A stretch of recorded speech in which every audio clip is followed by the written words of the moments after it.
message that you'd like to get across to the experts that you've addressed this morning? On the 25th of November 2015, the government announced an investment of £738 million in the Courts and Tribunal Service. In reality, it's investment of over £1 million when other projects are taken into consideration to modernise and improve the way in which the courts and tribunals are run.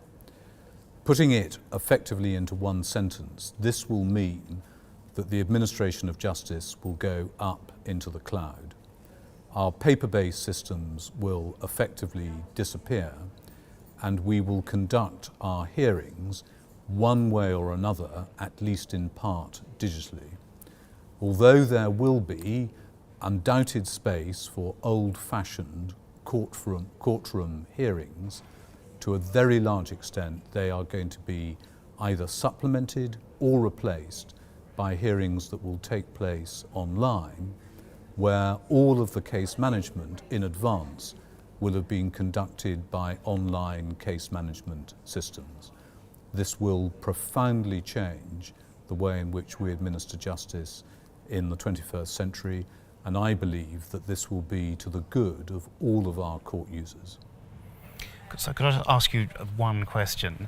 One of the concerns that came up during the session this morning was the way in which particularly documents are served digitally, and how experts have found themselves struggling with far too many documents, or documents that aren't organised in an effective and proper way.